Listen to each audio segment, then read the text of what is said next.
Plaintiff Nick Pigeon worked with the defendant, and they lived together for 2 years.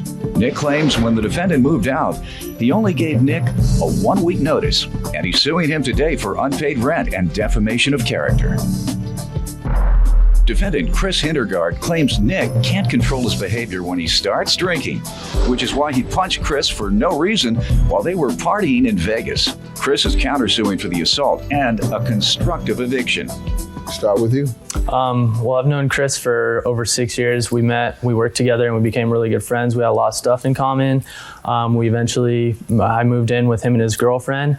It didn't work out. Him and his girlfriend ended up breaking up. And Chris, after the breakup, he was heartbroken. He became kind of a different person. He had his mood swings, and he got upset over the little things. And it's just, we had problems with him after they broke up. How'd they break up? I'm getting nosy now.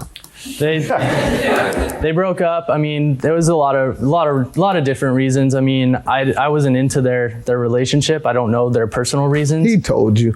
Well, all right, go ahead. What else? Yeah, he told me. I mean, they had. Just say you don't want to disclose it. No, they fought a lot. They fought a lot when I lived there. I mean, there was physical. No physical, just arguing, right. Slamming doors. I mean, we got holes in our old apartment from like slammed doors. After that, me and Chris, we were cool. They did their thing. Me and him were still friends. We took a trip to Vegas, me, him, and another friend, and we did like the total hangover Vegas thing. I don't know if you've seen the movie. Yeah. It's fun. And that's what we did. We partied, we drank a lot, we gambled, and particularly when my buddy Mike Tyson knocked the guy out. That was fun. Yeah. That's why I went to see him. Go ahead. We did that whole Vegas thing, and it was fun. I mean, we had our ups and downs. There's parts where I honestly don't remember a lot of it, but it was Vegas, and we had a good time. Give me your background on the friendship, sir. Okay, first of all, I've known Nick since we were 16 years old. We basically grew up together. The reason we're here today is because we did go to Vegas and we did party like the hangover. It was crazy. But Nick can't control his behavior when he starts drinking. He gets out of control and things go crazy. In May, when we were there, we were coming home after doing everything. We were in the taxi, right? And I was in the front seat, Nick was in the back seat, and I just turned around to ask Nick a question, and he socked me right in the eye. Like, he just punched me for no reason. Your Honor. Did you ever ask him why? Yeah, when I got back to the hotel, I was like, Nick, why did you punch me in the eye? And I mean, I never got a real answer. How long? Your Honor, it was... Excuse me. I got to make some sense of this. How long did you continue to ride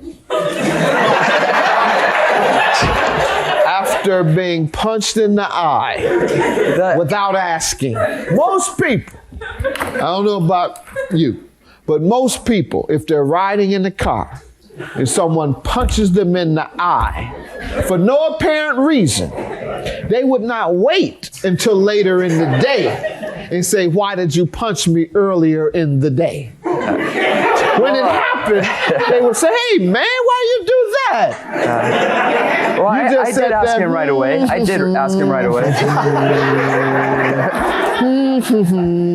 I can't wait till I get home. I'm gonna ask you why he did this. Clearly, he's not telling the truth. I mean, I was blacked out. I don't remember anything, but my thing is, I'm sitting in the back of a cab. If I could borrow this chair, like, let's see, like, really? If I'm sitting in the back of a cab, like, how hard can I really punch someone in the eye? Where it causes, like, a lot of physical damage, and I'm blacked out, so I'm like this.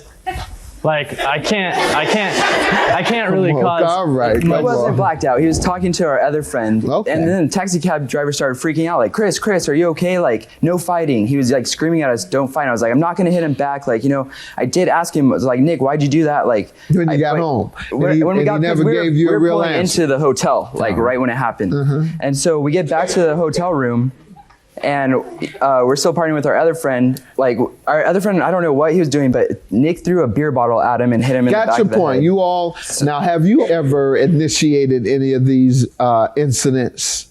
Not to get punched in the face. No. Did you ever initiate any disputes between the two of you? Oh yeah, like we would. Good enough. So both of you all have been engaged in disputes on a regular basis. Go ahead. Tell me about the rent and defamation he owes you for. Well, after a couple months, he moved out, giving us only roughly about a week's notice, maybe a little more. And in the end of June, he moved out July 1st. And I tried to work out a plan with him because he gave us about 9 days notice saying, I'm gonna move out, like I can't afford it. He's like, I still wanna be friends, but basically he couldn't afford it. So I was like, all right, well, we need to figure out who's gonna pay your rent. I mean, I was willing to help him, and I ended up having to pay his rent because on July 1st, when we went to pay rent, I sent him. Was there a lease? Yeah, he's on the lease. He's signed the lease agreement. Well, you all were being nice just to charge him for 1 month. Yeah. And defamation, how did he defame you? When we confronted him and we're like, hey, let's go to the office. We're going to talk to the landlord, figure out what we're going to do, see about the lease agreement, and he signed him off the lease because he couldn't get off the lease without my signature and my roommate's signature. And I paid his rent, and it was for the extra $450. Defamation. Yeah, the defamation. We're in the office.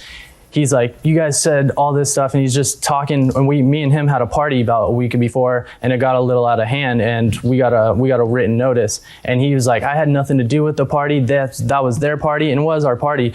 But he was using foul language in front of our landlord, saying that we're like bad people, like we're out of control, like I get out of control when I'm drunk. You do. When I'm in Vegas, I might. Yeah, when I'm in Vegas, I do. Hulk, Your Honor. Sir, why shouldn't you have to pay the rent? I shouldn't have to pay because I'm not going to live with somebody that treats me so horrible. The last night when we were in Vegas, he went off on me and told me that I will never be a successful person. He's better than me. He has a college degree. So he just verbally abused me. When did he start doing that? The way he said it all, that was the last night when we were in Vegas. When did he start being such a bad guy to you? I don't know how this all happened, but I am assuming. I said, when? When? Yeah.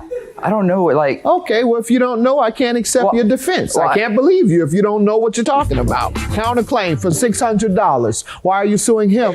Because he punched me in the face. Okay. I have a statement here, Your Honor, from a witness saying he apologized for punching me in the face. And you want how much for that? That was for $300. All right. And the other $300 is what? For all this. Constructive eviction, you say? Because they basically made me, I had to leave. I couldn't stay in that environment Why? anymore. It was We never hostile. made him. Why? Because I was afraid he might do it again. I didn't know When if did he first begin this behavior towards you? May 26th when we were in Vegas. Okay, that's the first time. Well, I mean, there's been other times where he's That's like. what I just asked you. When the first time? I'm not asking you anymore, sir. Your claim is dismissed for constructive eviction. You have not proven that the reason you moved is that he consistently caused you harm or put you in harm's way, because you must prove that he consistently did that, so much so that it caused you to feel insecure and unsafe. Your claim for rent, I'll grant that, sir, for $450. I'm going to dismiss your defamation claim. Cursing you out in front of the landlord is not defamation. So $450 for the rent. Your claim is dismissed. He said he blacked out. You haven't proven to me that he did something to you outside of you all's drunken behavior. Have a good day. Judgment for the plaintiff. I still want to be friends. I mean, yeah, we had our rough battles, but I mean, all in all, I think we can try and work this out. It really just sucks that I got this far, and yeah, I don't know. I just didn't want it ever to be like this. I had to get out of that apartment. It wasn't ever really any threat. I mean, he was almost like a brother to me. It wasn't like I was gonna kill him or anything. It wasn't anything threatening, life threatening. We had our drunken fights as anyone does in Vegas. I mean, it just happens.